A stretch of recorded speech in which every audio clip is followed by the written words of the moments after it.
अस्सलाम वालेकुम।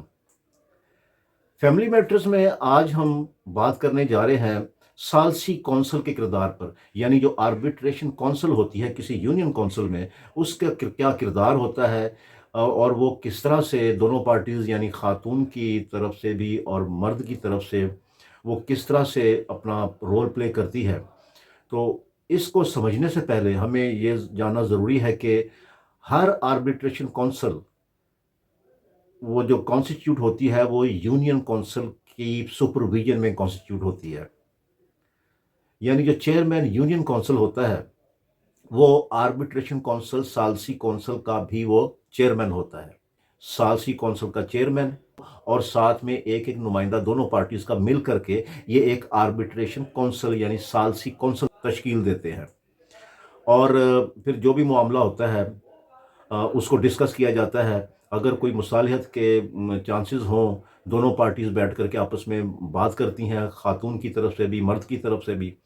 और फिर जो आर्बिट्रेशन काउंसिल का जो चेयरमैन होता है, वो फिर उसके ऊपर अपना डिसीजन देता है। आम हालात में जो सालसी कौंसल होती है, वो या तो खुला के मैटर्स को देख सकती है, या तलाक के मामलात को देख सकती है, या इसके पास एक तीसरा अख्तियार होता है, वो होता है मेंटेनेंस का, कि अगर खातून अपने खावंद के खिलाफ फैमिली कोर्ट में जाने की बजाय अगर वो चेयरमैन यूनियन काउंसिल को दरख्वास्त दे कि जनाब मेरा खामन जो है वो मुझे या मेरे बच्चों को वो मेंटेन नहीं कर रहा, उनको खर्चा वगैरह नहीं दे रहा, नानो निफ़्का उसका उनका अदा नहीं कर रहा, ज़िम्मेदारी पूरी नहीं कर रहा, तो उस सूरत में भी यूनियन काउंसिल का जो चेयरमैन होता है वो आर्बिट्रेशन काउंसिल तश्कील देता है, जिसमें एक नुमाइंदा खातून का यानी बीवी का और दूसरा नुमाइंदा खामन का।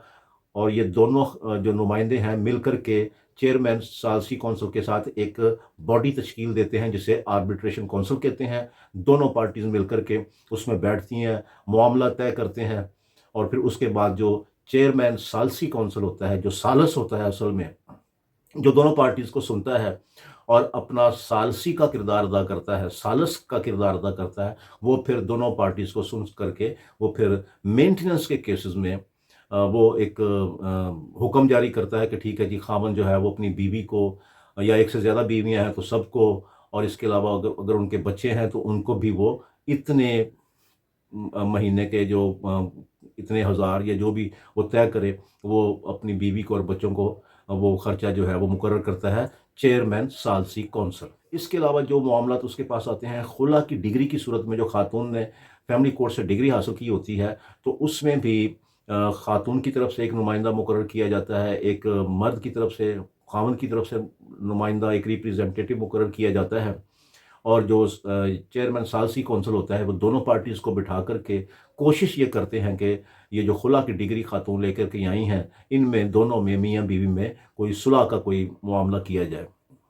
तो अगर ये दोनों पार्टीज़ अपना अपना नुमाइंदा मुकर्रर ना करें, या चेयरमैन सालसी कौंसिल के पास अपनी रिप्रेजेंटेशन, अपनी नुमाइंदगी ना दें,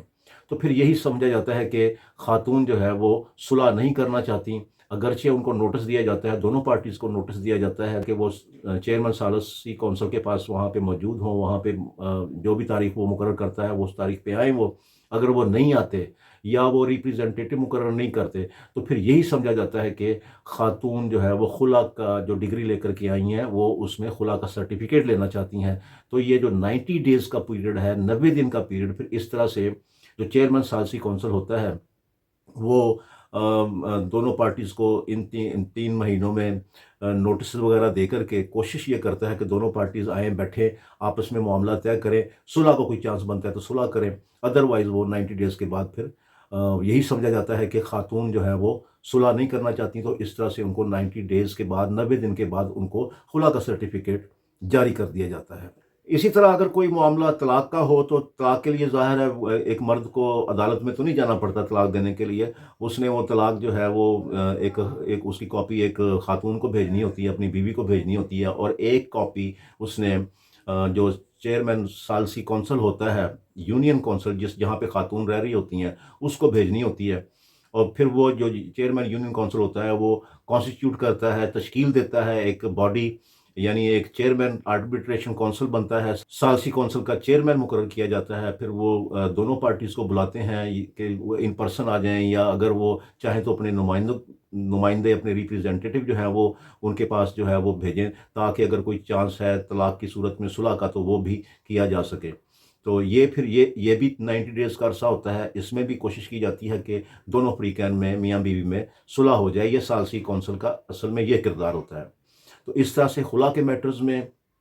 یا طلاق کے میٹرز میں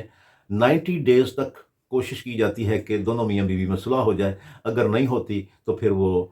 طلاق کا سرٹیفکیٹ جاری کرتا ہے آفٹر 90 ڈیز، 90 دن کے بعد، یا پھر وہ خلا کی سرٹیفکیٹ جاری کرتا ہے آفٹر 90 ڈیز یعنی 90 دن کے بعد۔ اسی طرح تیسرا اس کے پاس جو اختیار ہوتا ہے وہ ہوتا ہے مینٹیننس کا، جیسے میں نے ابھی آپ کو بتایا کہ مینٹیننس کے لیے بھی چیئرمین یونین کونسل کو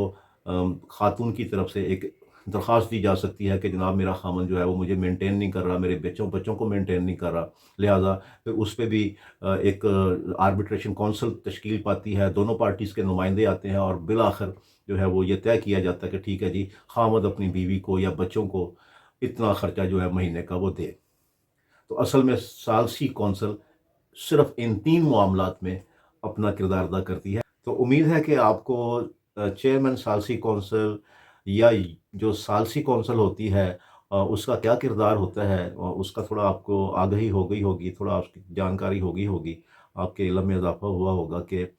جو ثالثی کونسل ہوتی ہے وہ اصل میں 90 دن کا پیریڈ جو ہے عام طور پہ خلا کے میٹرز میں یا طلاق کے میٹرز میں عام طور پر یہ جو 90 دن کا پیریڈ ہوتا ہے یہ اصل میں عدت کا پیریڈ کو کنورٹ کر دیا گیا ہے 90 دن کے پیریڈ میں، تو اسی میں پھر وہ عدت کا پیریڈ بھی شمار ہو جاتا ہے۔ اور اسی دوران اگر ثالثی کونسل، اگر جو چیئرمین ثالثی کونسل ہے اس کی کوششوں سے اگر کوئی صلح ہو جائے، دونوں پارٹیز کے نمائندے مل کر کے اگر کوئی صلح کی کوئی معاملہ ہو جائے تو وہ صلح کا معاملہ کر دیتے ہیں 90 دن کے اندر عدت پیریڈ کے درمیان میں۔ ادروائز پھر جو ہے وہ خلا کا یا طلاق کا سرٹیفکیٹ جاری ہو جاتا ہے، یا پھر ادروائز جو میں نے ابھی بتایا آپ کو کہ مینٹیننس کے معاملات میں، ویسے تو عام طور پر مینٹیننس کے معاملات کے لیے لوگ جو ہیں خواتین عام طور پہ وہ فیملی کورٹس میں کیس فائل کرتی ہیں، لیکن بہرحال ان کے پاس یہ ایک آپشن ہوتی ہے کہ فیملی کورٹ کی بجائے وہ چیئرمین یونین کونسل کو بھی یہ درخواست دے سکتی ہیں کہ جی ہمیں جو ہے وہ ہمارے خامن سے مینٹیننس یعنی نان نفقہ جو ماہانہ ہے وہ ہمیں دلوایا جائے۔ تو یہ 3 جو ہیں وہ معاملات ہیں جس کے بارے میں ثالثی کونسل اپنا کردار ادا کرتی ہے۔ میرا نام ہے Agha Zafar advocate, I am from Lahore. السلام علیکم۔